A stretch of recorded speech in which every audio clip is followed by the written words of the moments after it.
Hello and welcome back, Michael Olabode. Always good to see you. Masculine, feminine, and relationships, one of my favorite topics ever, and you're the expert. Today we are going to talk about how to get over your ex.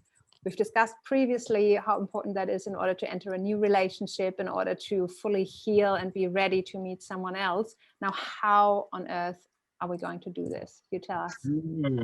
That's a big question, a big ask, and a big call for change and transformation. Something that we find that incredible people of today have had to go through big changes, have had to go through big transformations, have had to go through many doors closing on them, and often and unfortunately, shall we say, one of those doors is a relationship that we invested in, a relationship that we existed in, a relationship that even created certain parts of ourselves that we're so grateful for. Yeah. Isn't it interesting how the person, I was discussing this with a friend recently, the person who's there with you during the times of your growth and during the times of your struggle is so important to you. Yet that same person who was there during your lows and during your times of wins and highs and growth may actually be the person that you're thinking that you need to finally break up with. How painful is that? How difficult is that? Yeah. And so we find that it's not an easy task, but there's a way out, there's a route out. And it really begins by understanding why it's important to let go, why it's important to try to start making steps to move ahead. And it's important because whenever we hold on to resentment or anger, the way I love describing it, it's like we're holding hot coal in our hands and we're waiting for an opportune moment to throw it at that ex. But the thing is while we're waiting for hot coal to throw it in that ex, what's it doing? It's burning us, it's hurting us, it's killing us. So when we hold on to anger, we're not doing it to spite our ex. We may be choosing to do it to spite our ex, but what it's actually doing is destroying our own systems, our own bodies, our own minds. And it was the Hope College that mentions that people who have a tendency to hold on to anger and bitterness and hurt and hatred and annoyance, they have higher physiological stress responses in their conversations and in their words. So that means that the more anger we hold on to, the more it's stressing us out. Makes sense. How about guilt and shame? Because it's not only having to get over someone else having done wrong by us, but like you were just saying, sometimes we realize after many years together that we have outgrown each other and we are the ones breaking up. And I've always found it almost harder to break someone else's heart than to have my own heart broken, because there's this guilt and this shame that's really hard to let go of when a part of us still really loves and appreciates that person, but we just know it's not right anymore. And that's it. You're right. It's sometimes really difficult. Actually, what you're hitting on is that it can sometimes really be difficult to forgive ourselves. Yeah. It's sometimes difficult to let go of our own mistakes. It's sometimes difficult to let go of the actions and the behaviors and activities I've done to pain someone else. Yeah. And forgiving others and forgiving ourselves, both are things that need to be done, because whether we're angry about something we've done or whether we're angry about something someone else has done to us, the fact is that anger's still there. Yeah. And as long as the anger's there, the heart has to do more work than it needs to. Yeah. They But say in this case, we are holding the hot coal without the intention of throwing it. We're just holding it. we're just holding it. We're holding it because we're thinking the only way I can let go of this hot coal is if I specifically can change the past. Yeah. I can't. That's right. Sometimes people hold a hot coal, they're thinking, unless I can do something to rectify my mistake, I can't let go of this hot coal. The problem is that if you try to serve and help someone while you're holding onto the hot coal, it removes the amount of power you're able to serve them with. It's this irony thing.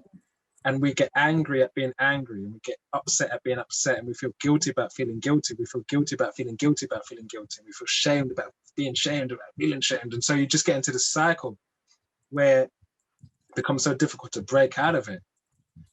And so we find that whenever we reflect on someone who's hurt us or something that we've done to hurt someone, what happens is the blood starts to flow away from the digestive system and the brain and towards the limbs. Why? Because when you enter into an emergency state, you're ready to run or fight. Fight or flight. So they go into the legs to run or the arms to fight. So whenever we think about something that's angered us, we actually reduce our capacity to digest food, we reduce our capacity to think, and we also harm and destroy our memories and immune system. There's so much weakness.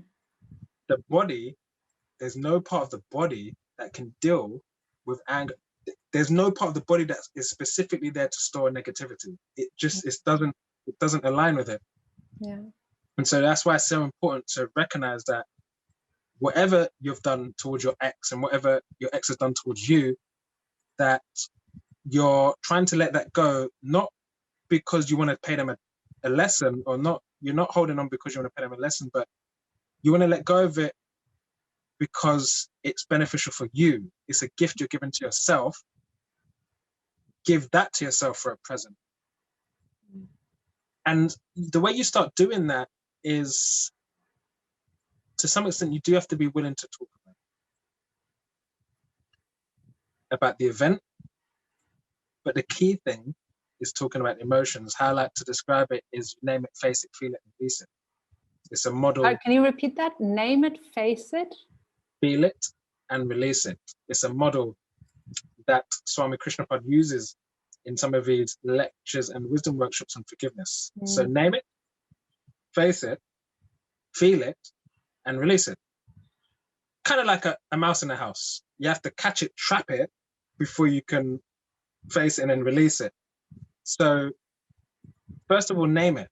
What happened? Okay. Feel free if you have an example. An example would be, he cheated on me. I mean, that's the classic one, because there's so much hurt and it's so hard to let go of for many of us. Okay, that's a big one.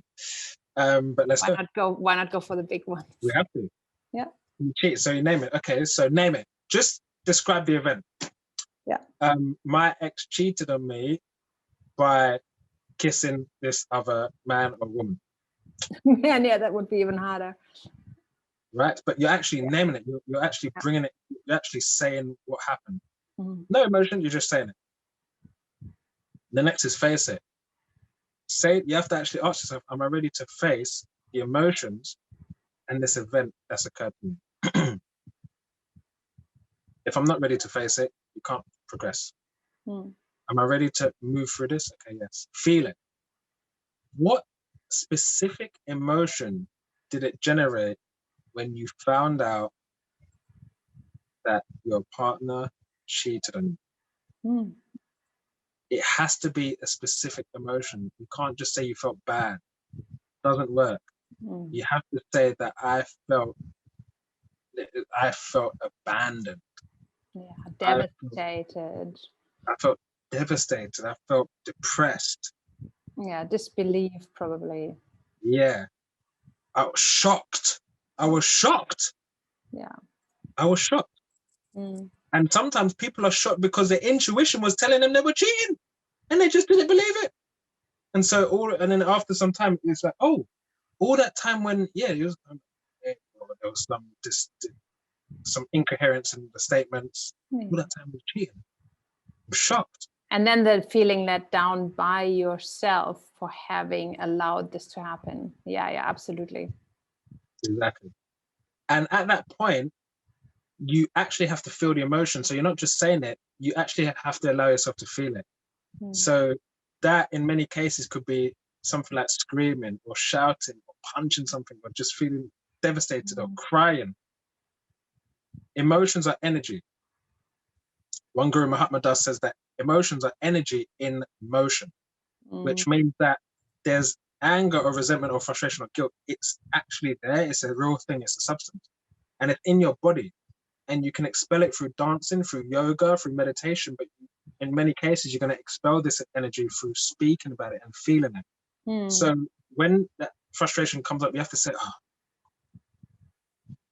when I found out my partner cheated, I felt so let down.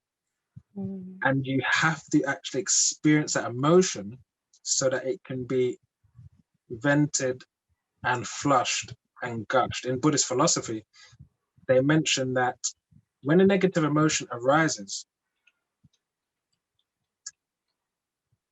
and you don't deal with it, your conscious mind, it seeps into your subconscious mind. And so what happens is you don't properly process it, it stays there. Yeah. What we're doing is naming it, facing it, feeling it, releasing it. We're bringing it back from the subconscious into the conscious mind so that we can now process it. Yeah. Because the intellect didn't get to process it at the time. We were too shocked or denied. Yeah, I do that a lot with people in coaching and hypnotherapy, in particular stuff that happened in early childhood. I mean, that wouldn't relate to cheating, but that's exactly what it is. You bring it back from where it was buried so that you can look at it and then work with it and transform it or transmute it into something different. Exactly right. So, and then the next step is releasing it. Now, I would argue that most people are going to ask, well, I've done a lot of crying over it. I've done a lot of talking with my best friends about it, like especially as girls, we are processing usually by talking. And yet I'm still stuck in it. It's not gone. I still feel exactly as bad as I did, I don't know, a week ago, a month ago, a year ago. So how does this releasing thing work? The releasing is the point you get to when you've experienced, so it's in stages. And even within a relationship, you'll find that different things affect you in different ways. So sometimes you've felt really, you've gushed out the feelings about how untidy that person was, but you haven't gushed the feelings about the time when he criticized one of your good qualities. You've gushed out the feeling of when there wasn't so many responses to your text, but you haven't gushed out the feeling of the time when you really wanted to be affectionate, but at that point you was let down because of an emergency meeting. So you're actually releasing in different ways, but there's some things you may not have released. The stage of releasing occurs when, and this is a really tough question to reflect on, but you actually ask yourself, what was the universal arrangers creating for me in terms of a lesson? What is it what is it I was supposed to learn in this? Because we know that everything we go through is some way, shape, or form, even while you're in it, it doesn't feel like it, of course. What is an opportunity for growth, is a catalyst for growth. So what is it I was actually supposed to learn in this scenario? That's one way you're releasing it. So releasing part starts, it's basically asking yourself and reflecting on a set of questions where you take your perspective from just you and the hurt and you expand it to seeing how it connects to your higher self. And you start to bring in more of a divine insight and a divine perspective. Absolutely. And you're taking that third person perspective, observer position, rather than being in it. There is an element where you're in it, where you are associated with the feeling. When you can come to that observer position, it's actually you are disassociated from that feeling, and you can observe it and you can see it in context, exactly like you're saying. 100%. Yeah. And what we find is if someone does that, but the feeling still arises, just go back. You see the point? So if they can't do that properly, you go back and you go, oh, there's still something I haven't dealt with. And you can go into deep meditation on it and think, oh, another thing I haven't dealt with was that time that they never showed up to that particular thing. Oh, there was another time where they embarrassed me for not knowing the capital city to, I don't know, Hungary or something. It might be a little thing for you, but for the emotion, just like the embarrassment, the social, the expectation, the, hey, I thought we loved each other, and hey, we spoke about this 50 million times before. So you go to the observer position, you find that you can't fully think clearly about what's the lesson behind what's happened. it means that you haven't fully gushed that emotion. And it's easy to gush an emotion when you're with friends who don't judge you as well. Yeah. So you may have to go back to that. But another way of releasing is this. Can you come up with the best or most beneficial reasons, the best reasons for them doing what they did, according to their level of realization? In other According words, to theirs, not the best reasons for me, but the best reasons to understand them. yes. Yes. The reason why is because you can't let things go without compassion. Nice one. And that's, I think, is often overlooked in these kind of conversations. It's very much just about me and mine and how I feel, etc., etc. I love that you're bringing compassion into the mix. Tell us a little bit more about that. Sure. Compassion means when you're trying to understand the intention and the real essence behind a person's behavior. Yeah. You're connecting with their intention, and not just their intention, actually. You're trying to connect with the highest embodiment of that person. And the reason why they're acting the way they're acting is because they're not acting from that highest platform. They are harming themselves when they act in irresponsible ways. We see it that this person acts in irresponsible way, they're doing it to me. No. People are killing themselves when they act in a rude way, an arrogant way, when they cheat, of course, when they neglect, when they're abandoned, when they're acting in a overly anxious or attached way, or when they're completely dismissive and withdrawing. They're harming themselves, they're harming their own minds. And so compassion is a real art, it's a lifestyle. Compassion is a quality that we need to develop. It's a characteristic that we need to develop, right? So it means that we are trying to give goodwill, good favor to that person, and we're actually trying to be happy for that person. There's a incredible symptom that you've let something go. If you're able to be happy for the success of that person, it means you've let it go. Yeah, nice. Difficult. Because we're like, oh, that person's success. Oh. Yeah, that's a very good measure, actually. Just in my head, going through 2 or 3 people, not all relationships, also in different contexts. I'm just going like, okay, yeah, with that one, yep, tick, that's definitely done. The other one, like, yeah, no. Yeah, it's interesting, isn't it? More work to do, for sure, for sure. There's so many times where I've had, people in a previous relationship with, and then they may like get involved with a new project or create something different and new. And I know straight away, based on my reaction to that, where I'm at with that level of forgiveness. And I found that when I'm able to just be happy and relaxed and peaceful with their ability to get involved with projects that are making them happy, then I know I've let it go. Exactly. So it's such a beautiful, it's very beautiful and very liberating as well to be able to do that.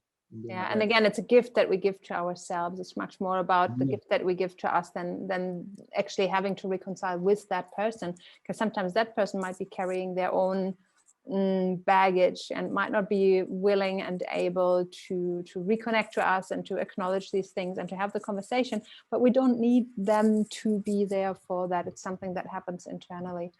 Thank you so much, Michael, for your insights. As always, very valuable and very enlightening. Guys, if you have enjoyed this episode, keep your eyes out for more. We're having Michael back for a whole series of interviews on relationship and on masculine and feminine energy. If you are enjoying these videos or all the other ones that we are presenting here on the Heart and Soul channel, then please follow the channel, and you can ring the bell button underneath so that you get updated when we are putting out new content. Thank you so much. Thank you so much, Michael, and see you again soon. Definitely. Thank you.